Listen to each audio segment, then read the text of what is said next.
Good evening, and welcome to Direct Impact Broadcasting, the station of growth and transformation. Affiliate of Creative Broadcasting presents Leadership Tidbits with Coach T. Wilson, with your host, Tywauna Wilson, as she welcomes her guest to the studio.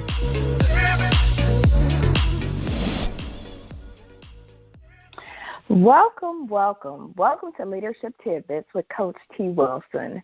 I am your host, Tywauna Wilson. A little bit about myself. I am your award-winning leadership maven, medical laboratory scientist by background, best-selling author, owner-and-chief leadership coach at Trendy Elite Coaching and Consulting Services, executive director with the John Maxwell team, Maxwell Disc Certified Consultant, Send-Out Cards referral partner, and co-owner of Direct Impact Broadcasting radio station. Before we bring on my special guest, I want to share a few announcements. My new bestseller, The Girlfriend Code Sorority Edition, is available for pre-sale at www.coachtwilson.com. So go ahead and head on over and get your pre-sale copy. I will autograph it and sign it and send it to you shortly. It's a collaboration of 15 unique voices, perspectives, and codes to transform the way we see ourselves, connect, support, and uplift our girlfriends. And you don't have to be in a sorority to get it. It's all about relationships with our sister friends, our girlfriends. Also, please subscribe to this podcast. You can not only listen to it live, you can also catch us on YouTube, as well as subscribe on Podbean and Stitcher to catch all of the latest episodes. The wait list is open for the Trendy Elite Empowerment Tribe, so go to www.trendyelitellc.com to get on the wait list. Also, thank you to my media mentors, Ms. Ashlee Little and Ms. Kimberly McLemore of Talk Radio and TV Network, LLP. Today's special guest, Ms. Ashlee Young. Ashlee is committed to serving the community and lives by the words of Marian Wright Edelman, service is the rent we pay for living. It is the very purpose of life and not something you do in your spare time.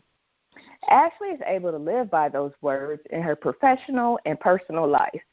Ashlee has been working in the public health field for many years now and enjoys knowing she is helping to create healthier environments for communities to thrive. She received her master's in public health with a concentration in health promotion and education from Wright State University and her Bachelor of Science in Human Nutrition from The Ohio State University. Her commitment to service and passion for people can be seen in her professional career, where she remains committed to using her skills to serve the community. Ashlee currently works at Strive Partnership as Manager of Community Strategies. In this role, she is responsible for designing and implementing efforts that mobilize and magnify community-based assets, expertise, and authority, with the goal institutionalizing these practices to advance racial equity and social justice. Prior to joining Strive Partnership, she worked at the Child Poverty Collaborative as a program director and as an evaluation officer at Interact for Health. Ashlee is able to serve her community through various leadership roles. She currently serves as programs chair of National Urban League Young Professionals and former president and founder of the local Urban League Young Professionals. She is a former board member of the Urban League of Greater Southwestern Ohio and Children's Hunger Alliance, and currently serves on the board at Design Impact and Mortar. In 2017, she was appointed to the Hamilton County Mental Health and Recovery Services Board, where she serves on the Finance Committee. Ashlee was recently honored by the Urban League Young Professionals of Greater Southwestern Ohio with an award named after her, Ashlee Young Pillar of Community Award. Each year, a young professional from the region will receive this award in honor of Ashlee's dedication and commitment to serving her community. She was recognized in 2015 by the National Society for Public Health Educators as a 30 under 30 honoree. And in 2016 was the recipient of the Journey Award from the Urban League and the Bright Award from the Cincinnati Herald.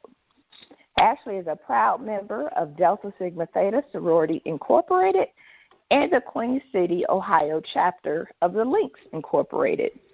She enjoys volunteering with these and other organizations in her community, but her favorite thing to do is spend time with her daughter, Nyla. So, hello, Miss Ashlee. Hello. Thank you so much for having me. I'm doing great. I'm really excited to be here, so thank you so much for the opportunity.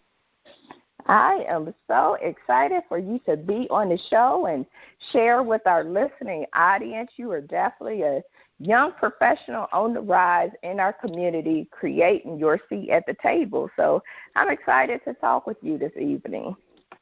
Yes, I am too. So please tell the listeners about your leadership journey and how did you get to where you are today? Wow. So I think that's an excellent question. So when I think about and reflect on my leadership journey, I would say that it really started in high school. So in high school, I was very active and involved I ran track, I did cross country and held leadership roles on those teams, involved in student council, P-club, and things like that. And I would say that after high school, I went on to Ohio State, and my leadership and service continued.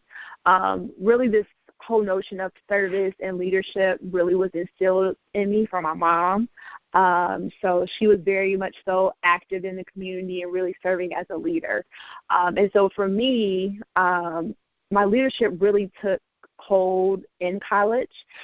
So I was part of our African American Heritage Festival, and I held different chair positions there.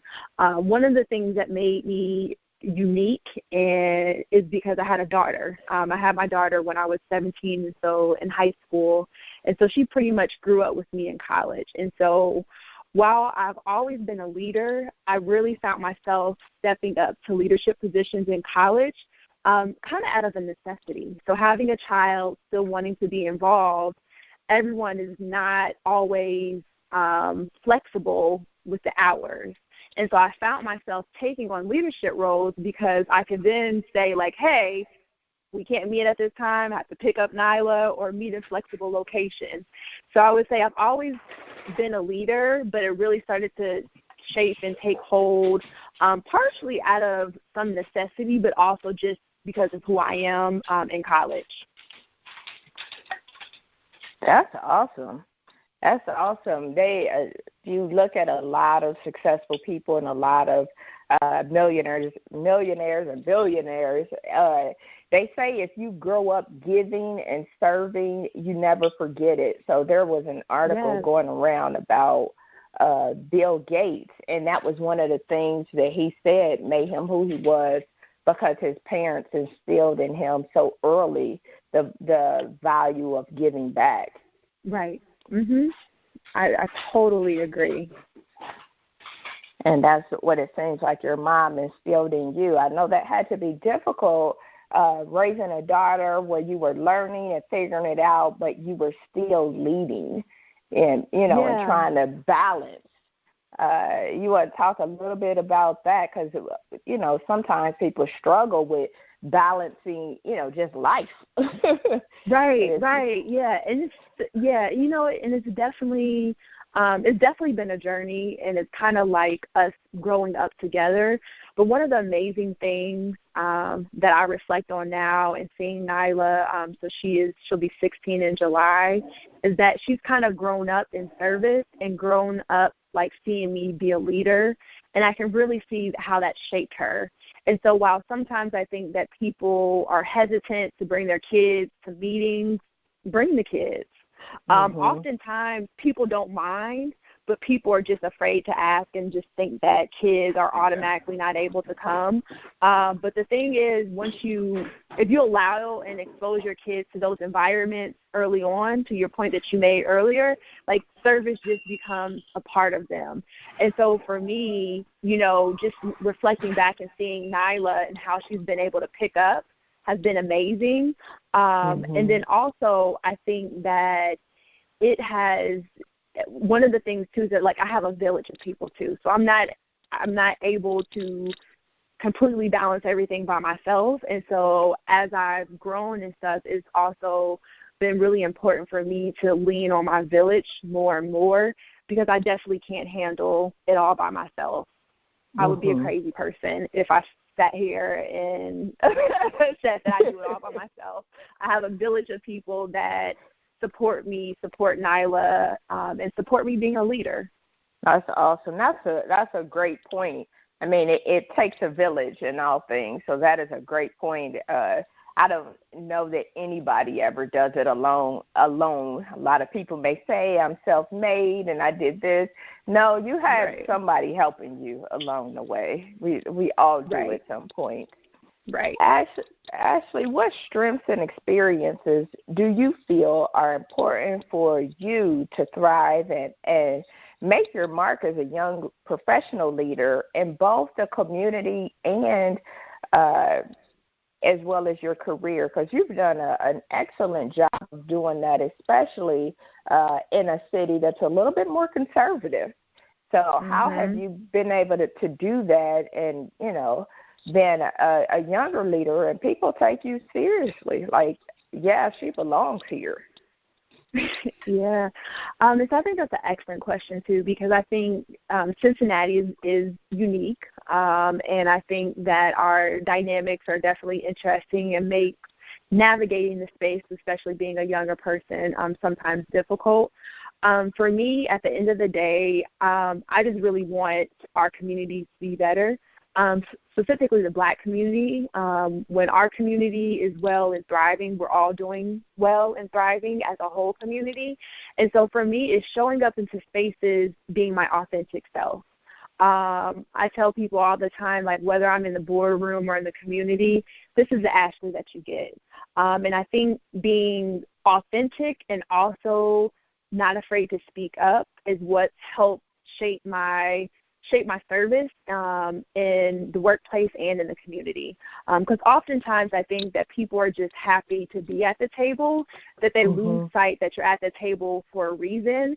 And if you're not speaking out, then you're not serving your purpose.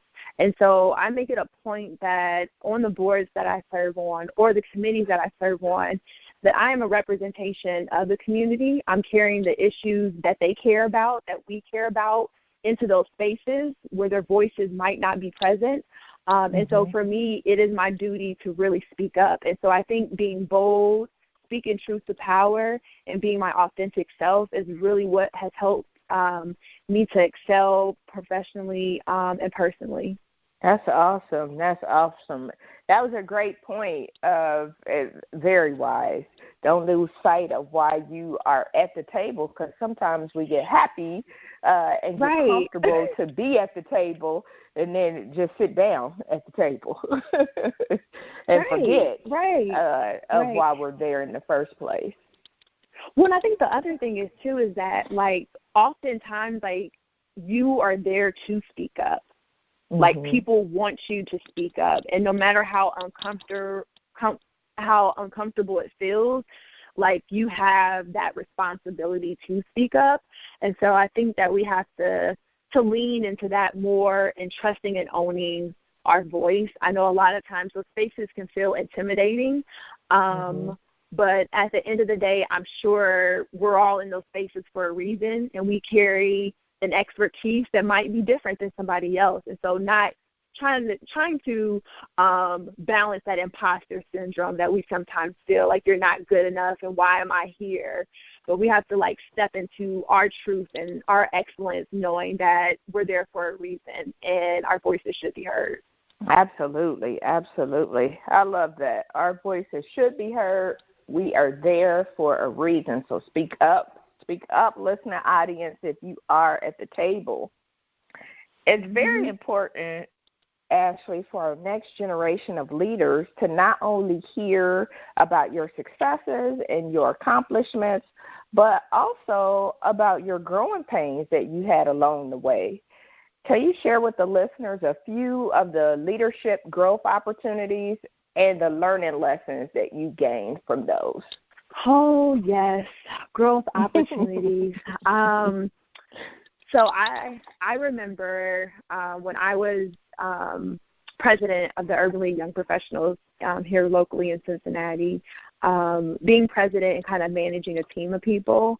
I think one of the things that I realized and I learned and was a growth opportunity for me is just leadership style.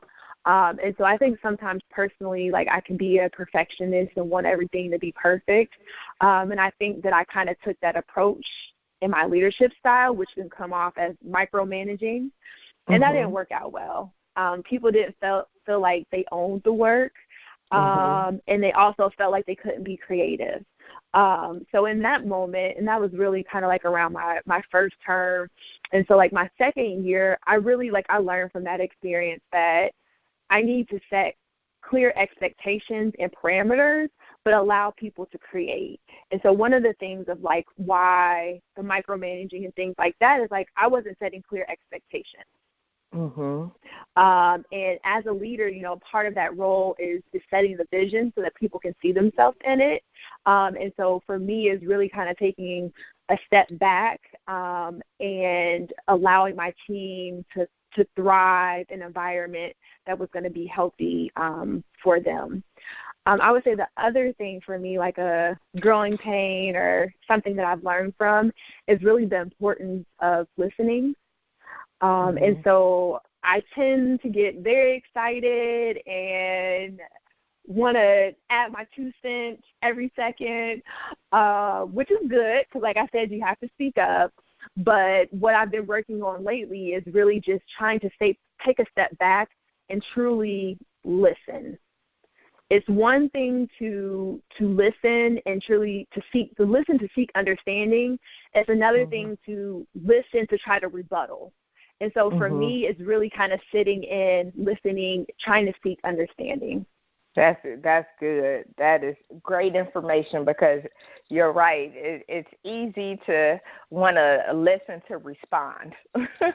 You know, right. You're just ready. You like ready. You got your response ready as you're talking. You've mapped out everything that you're about to say.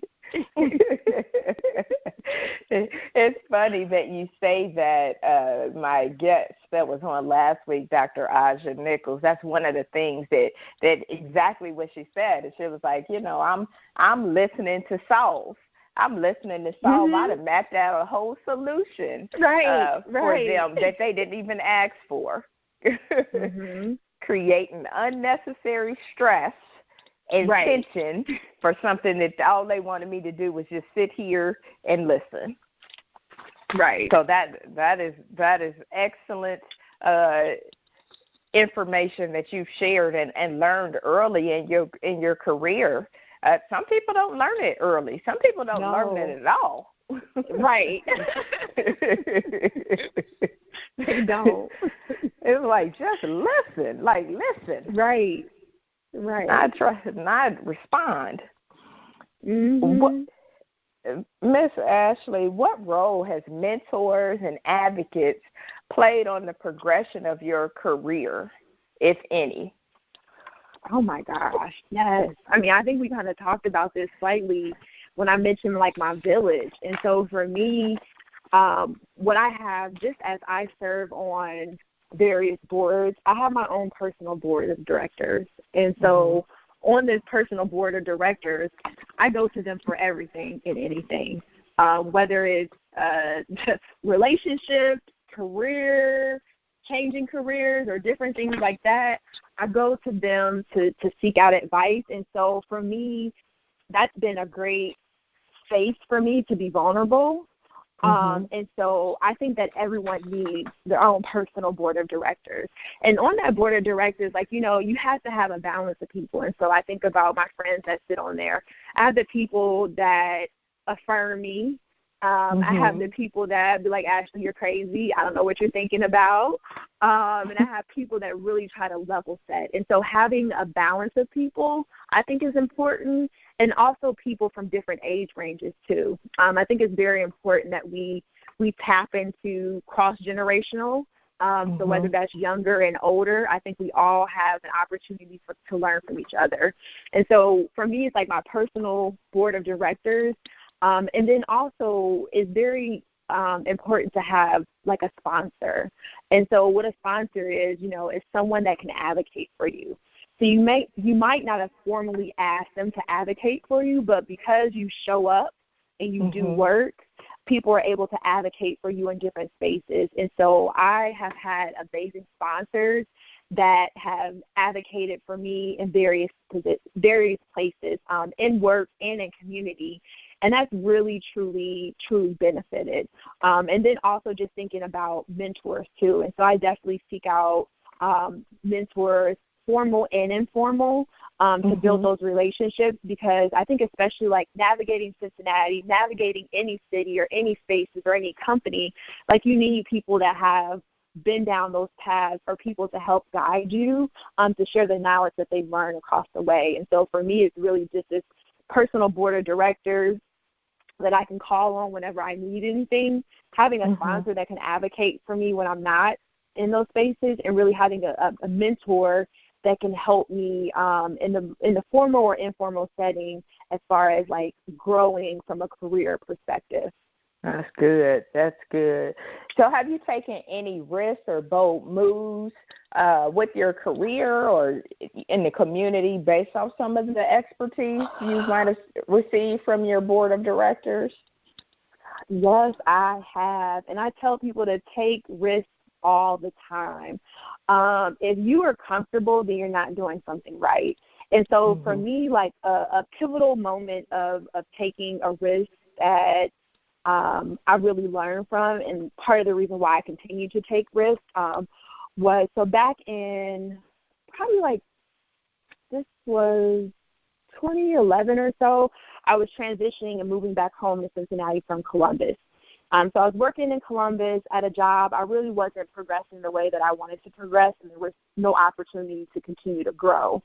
And so I took a risk. I left my job there and took a 6-month contract position here back home in Cincinnati. And my mom, she ended up passing away, and so I ended up staying. My goal was just to come here, stay for a little bit, and where everybody want to go, to Atlanta. So I was on my way down to Atlanta. But like I said, she passed away, and my brother, he was still in high school, so I ended up staying. And so for me, like, that risk had such a reward. So one of the things, it allowed me to spend more time with my brother, because we're like 10 years apart. And so we're like 2 only kids. And so for me to go from like a sister into a guardian, if I hadn't been back home and really our relationship growing closer just as we're young adults and younger teenagers, I don't know what that would have been like. And so for me and then also being able to be here for my mom, so that risk is what really kind of made me the person I am today. And so for me, even from a career perspective too, I've taken plenty of risk of, not staying at a job for 10 years. I haven't been at a job for 10 years, and I think that some people, I had a lady say, like, you're never going to get a clock. I'm like, well, I could buy a clock if I wanted the clock, kind of referencing, you won't be at a job 20 years or what have you. And I think, we have to think about the workplace is a very different environment these days. And so you have a lot of places that are just not structured and equipped to keep people 10 years. And so for me, I find myself taking risks, and at the end of those risks, it's always been a reward, whether it's a personal reward or even a professional reward. And so in taking risks, I've also been able to learn and grow as well. And so I always just challenge myself to not get comfortable, because once you get comfortable, you're not in a space of like learning and growing anymore. You're just kind of just going, just kind of riding steady. And so for me, taking risks have always panned out well.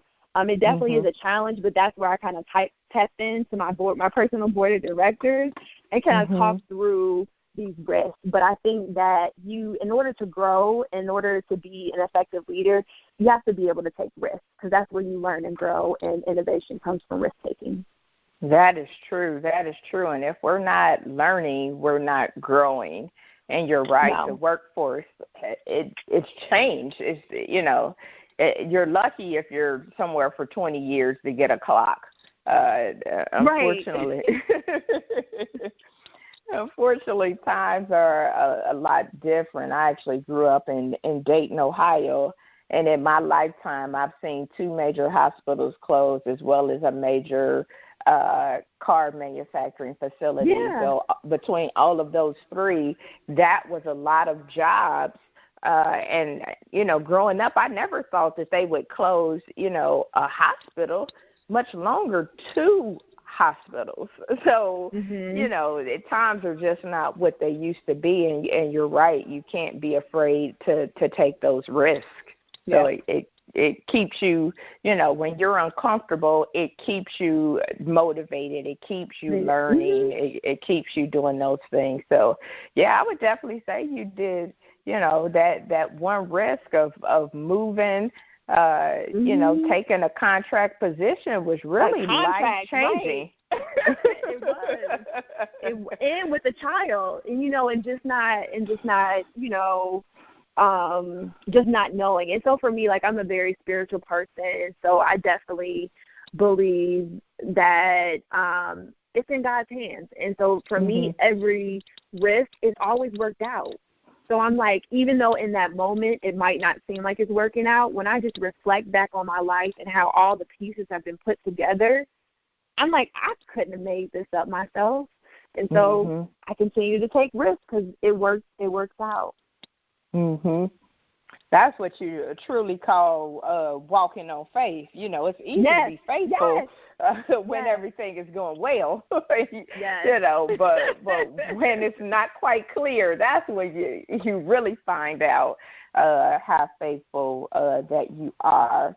Like I said, since I've known you, you've been very determined and hardworking, and I did not know your full story and knew that you took that risk. One thing you didn't say is that as you came home and were closer to your brother, my brother and I are 10 years apart, that you saw your brother through college and graduate. So, that's big stuff. That is awesome. So not only, after your mom passed, you got your brother with your village. You got your brother to school. He graduated. You were still raising your daughter. So kudos to you, young lady. You just out here doing it. That's awesome.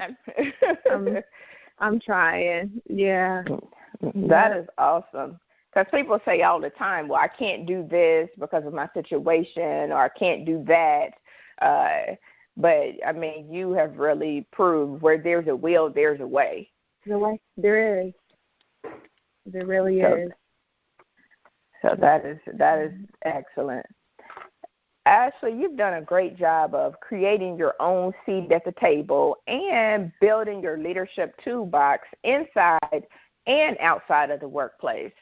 What advice would you give to an emerging leader looking for ways to build their leadership portfolio? Because a lot of times people think they have to build their leadership skills in the workplace only. Like, I have to be a manager, I have to be a supervisor. Talk a little bit about how you use your community endeavors to really provide you with just as much, or if not more, leadership skills than your actual jobs in the workplace. Yeah. I think that's an excellent question too. And so for me, I think definitely my service and work in the community has helped me professionally, and it's also been a ground for me to really sharpen certain skills and leadership just in general. But one of the things I want to caution people is that oftentimes I find people trying to only serve so that they can progress. Mm-hmm. And so I think that, and you want to do things genuinely and from a place of true wanting to serve. And so I think that it's really important for people to just be intentional with what you're doing and not just trying to seek out certain volunteer roles so that you can to build your resume, because I think that comes out. But I do think that there is an opportunity to be strategic. And so for one of the things for me is that, everything that I'm involved in, I'm passionate about and I care deeply about. And so one is just figuring out what is your passion. And once you identify your passion, identifying what are those organizations in which operate within your passion space and seeing what kind of volunteer opportunities exist. And so I think that leading with passion and not just trying to lead for the sake of trying to build a resume is more authentic, and people can see the inauthenticity of people when they're just seeking out titles and stuff. So I would say really getting involved for the right reasons. And then once you found those passion spaces, identifying skill sets in which you want to sharpen. And so for me, when I was leading a team of young professionals here in Cincinnati, I didn't necessarily manage a team in my workplace. But now that's a transferable skill that I'm able to talk about in an interview, is me managing a team of 10 to 15 young professionals. I'm building strategic plans. I'm doing professional development with them. And so I think once you're in it for the right reasons and you're able to identify if there's a certain skill set that you want to sharpen in on, and if those two align, that you have a unique opportunity. And like I mentioned before, I think I've really been able to kind of sharpen my skills really through my service. And even when I think about my work from a job perspective, it all really kind of interconnects. But a lot of the connections that I've made in the workplace have been through my service. Awesome. That's good. That's good information. Figure out your passion. There's a lot of awesome causes out here. A lot of great things you can get involved with, but you're right. If you are not passionate about it, it will show in your work. Right. So make sure you find something that you are passionate about and begin to do work in those organizations. I always tell young leaders that I talk to, my first documented leadership roles was volunteering, and volunteering with the league before I ever got a supervisory role. I'm like, I served as the president of the Urban League Guild, which was a fundraising arm, typically with retired women, and they taught me a lot about patience. They taught me a lot about running a meeting, taught me a lot about being on time and staying on time. So by the time I got into the workplace and had a staff, I'm like, well, this is nothing compared to the compared to the ladies that I was leading. They was a lot more critical than this. Yes. I was just talking with somebody about that. Like, once you have had these experiences, the stuff in the workplace seems like cake. Because you built that muscle through your community work. So which is another reason of why you need to be passionate about what you're doing. Yes, exactly. When you look back over your journey and over your life thus far, what has success taught you? What is success? Oh my gosh, I guess I've been successful. I think success has taught me to remain humble and to not settle. I think it's easy, especially, when I think about just us as a Black community, I think it's easy for us to individually rise to these certain levels of success and forget about the rest of the people in the community. And so for me, regardless of how successful I am, it's still like we're all not successful. Mm-hmm. So until we're all successful, like I'm really not successful because my job is not complete. And so for me, it's just understanding that success, like it's, you know, it's this journey, it's a building block, and you know, the whole, what's it say, like reach as you climb, and so bringing people along. And so for me on this journey is just trying to remain humble and not, as I reach maybe a personal success, realizing that there's still community success, and what does that look like, and how am I striving towards that. So I really just say remaining humble and committed to the bigger picture of the collective community thriving and doing well. That's good. That's good. And what about, you know, on the opposite of that coin is failure? What has, as you went through life and experienced ups and downs like we all do, especially when you take risks and try new things, something is bound to fail at some point. What has those experiences taught you? Failure, yeah. So for me, like I try to approach like just failure as lessons. I'm like, what can I learn out of this situation? It's taught me to not be so critical of myself. I think like sometimes I think even as Black women, we wear many different hats, and when we drop something or feel like we failed at something, we dismiss everything that we've achieved. And so for me, it's just like looking at failure as a learning opportunity, and also not being so critical of myself for the many learning opportunities that I've had. Right. I totally understand. Yeah. I totally understand. Totally understand both perspectives. You know, those questions are tough. I've gotten those questions before, so I like to sneak those in on my guests as well.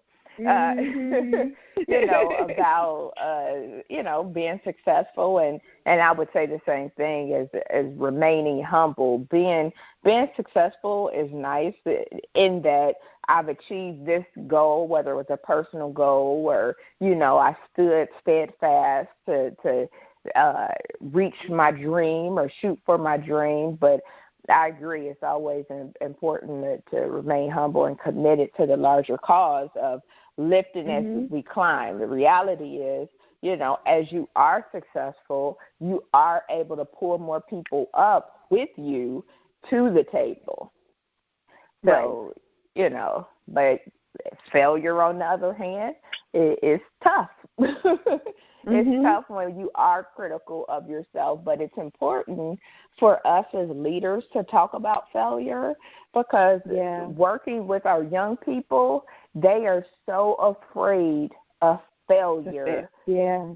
So afraid to take risks, and for some reason they don't think that we have experienced any failure, probably because we don't talk about it. We don't talk about it. Yeah. Like we don't talk about the failures. Like when you look, and then I think also just living in a day and age of social media where everything looks perfect.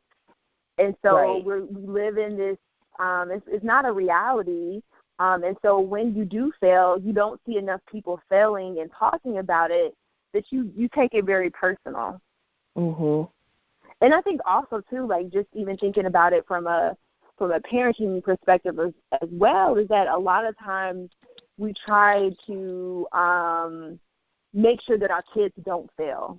But there's so many lessons, like we just talked about, in failure, that if we allow them to have those learning moments, it builds character. And so I think that's another side of, you know, allowing people to experience those failures so that they can learn from them, and using them as teachable moments.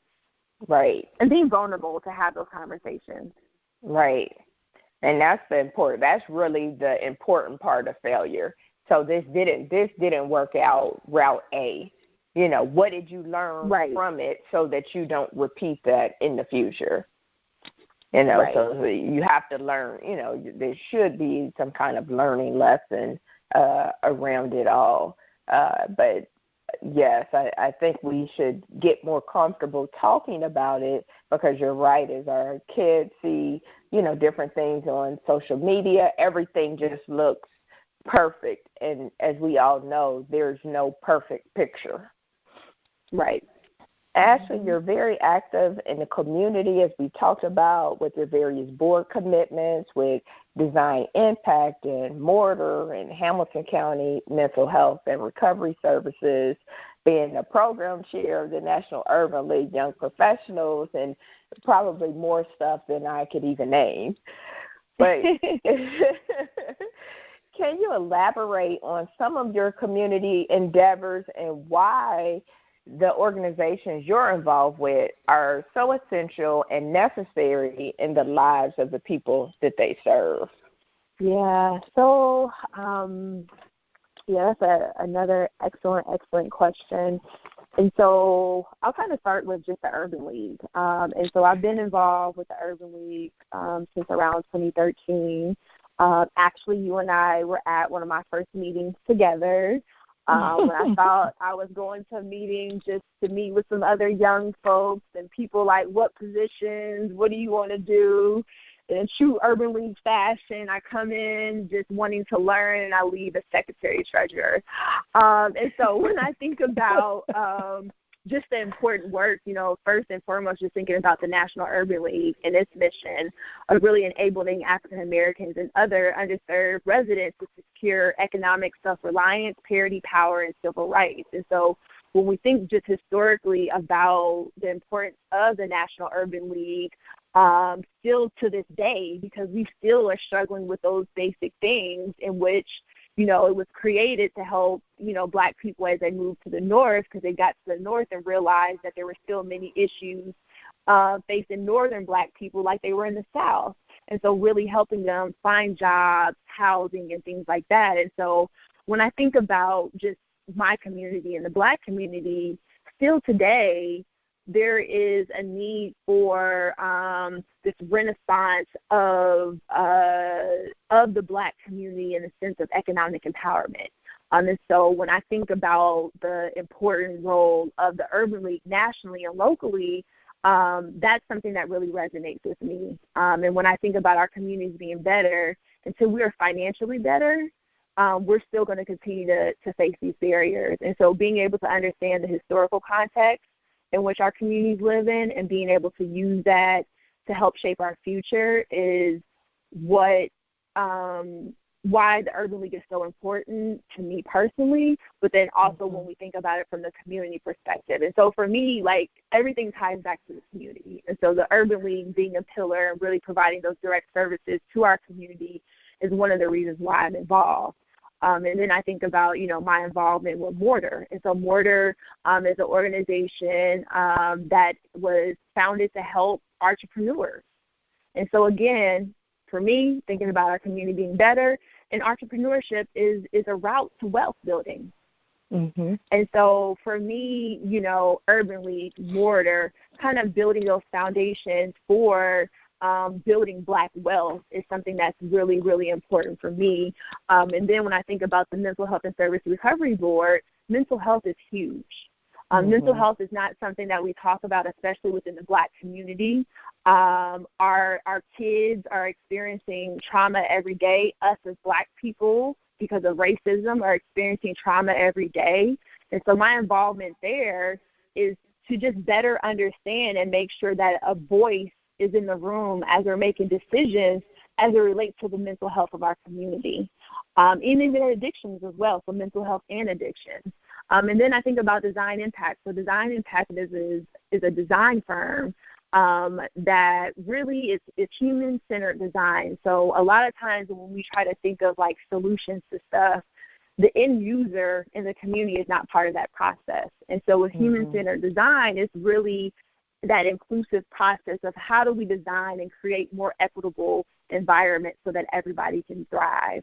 And so just listing those organizations is very connected to me and making sure that the Black community is better and that our community can thrive so that us as a whole region and the community can do better. And so for those reasons, it's very important to me and then also the larger community. And so for me, it goes back to, again, like these are organizations that their mission is part of my personal and life's work. That's awesome. That is very awesome. And thank you for enlightening me on some of the things that these different organizations do. I was familiar with most of them, but it's always good to learn and understand about what other organizations are doing. So thank you for that. Definitely makes sense with the work that they are doing in the community. Ashlee, what if you could give one tidbit of wisdom to our listening audience that they could use in their personal and professional life, what would you say? One tidbit? All right. So every year I have a scripture for my life of what I want to kind of reflect on for the year. And so my scripture this year is Psalms 23:1. The Lord is my shepherd and I lack nothing. And so to me, this scripture is very important when we think about I lack nothing. Oftentimes we approach our life from a deficit point of view. I don't have this. I don't have that. I don't have the job. I don't have the car. I don't have the money. I don't have the education. But what does it look like to approach life that I have everything that I need? I might just need to rearrange some things. And so for me, the advice that I give for people is just really approaching life from an asset-based view, that you have everything that you need. How do you utilize your village, the resources that you do have in order to support what you're trying to do? And so really changing your perspective and outlook to become from an asset point of view and not a deficit is what I would like to leave with the viewers today. That's great information. That's great. Psalms 23:1. And approaching life from an asset view, you're right. Sometimes we approach it from a deficit point of view of or what we don't have. And so I love that. Definitely should approach life from an abundance mindset. Mindset is critical. Right. What It really is. What you think become matters. Your actions. Yeah. Right. Yeah. It is. That's absolutely true. What you think is what you achieve. That's a fact. If you don't believe that you can have wealth, or if you don't think you can achieve this, if you don't see it for yourself, you won't be able to get it. So I like that. Right. And I think also like we don't. And they talk about too, like villages used to raise people. It wasn't just the one family that was doing it. It was a collective community. And so that's the thing that I think about too, is just like, how do we utilize our community?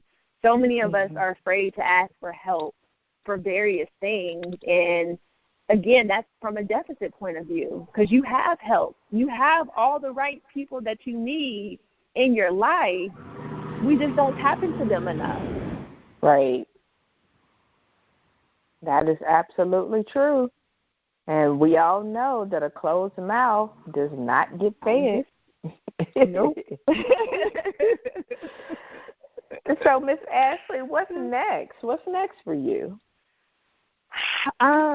Just continue to work, do work to make my community better. So I am, as mentioned before, I am program chair for National Urban League Young Professionals, and I'm seeking out a new position with National Urban League Young Professionals, becoming executive vice president.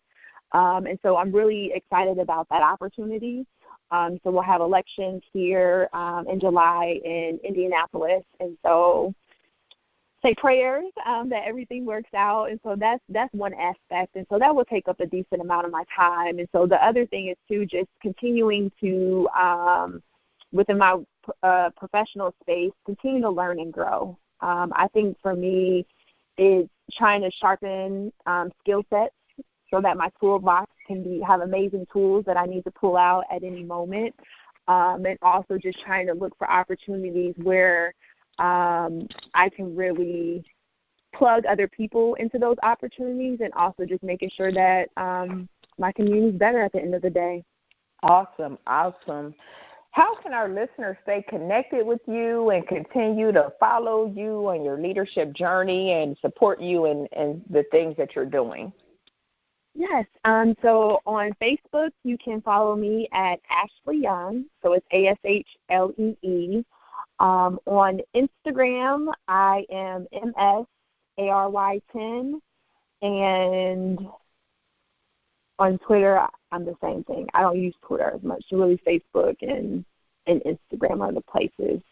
Awesome. So you all got Miss Ashlee's social media handles. She's on Facebook. She's on Instagram. You may find her on Twitter every now and again, but definitely Facebook and Instagram. Yes. Well, Miss Ashlee, I definitely could keep talking to you. You continue to inspire. You inspire me, and I'm excited about all of the things that you are doing. But unfortunately, our time tonight is coming to a close. All right. Thank you so much for the opportunity. I really appreciate it. So I definitely wanted to thank you for coming on tonight, taking time out of your busy schedule to give me the opportunity to interview you. So you're thanking me. I'm thanking you for your expertise that you shared with my listener audience. It was definitely an honor and a pleasure to have you on as a guest. So continued success, my sister. Continue to rise. Many blessings to you and your family. And much success on your journey. Thank you so much. So thank you, listener audience, for tuning in to tonight's show with my special guest, Miss Ashlee Young, where she shared with us a ton of tidbits. Don't be afraid to ask for help. As you achieve success, remember to remain humble and committed to the larger cause. Don't be so critical of yourself. Be intentional yet strategic, and figure out what your passion is as you're working in the community. Formal and informal mentors and sponsors are important.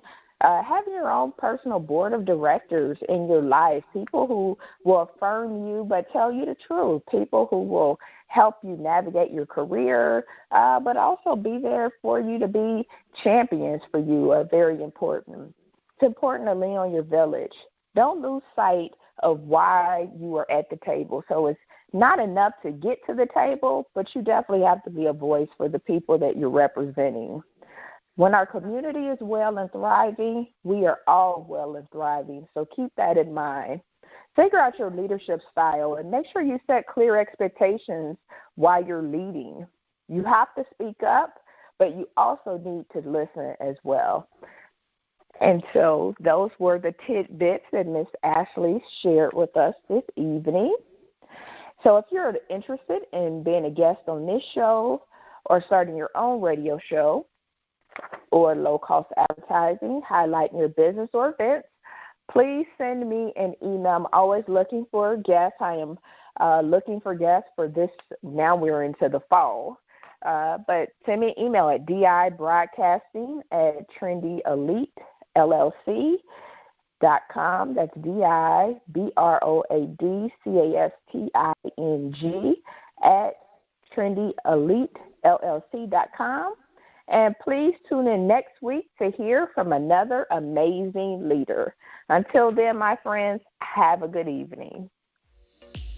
Thank you, friends, for tuning in to another episode of Leadership Tidbits with Coach T. Wilson, where Tywauna speaks with leaders who share nuggets of wisdom that you can use in your personal and professional life. Follow her on Facebook, Instagram, and Twitter at Coach T. Wilson. Connect on LinkedIn or visit www.coachtwilson.com. And remember, in life, learn as much as you can, appreciate often, and lead fearlessly.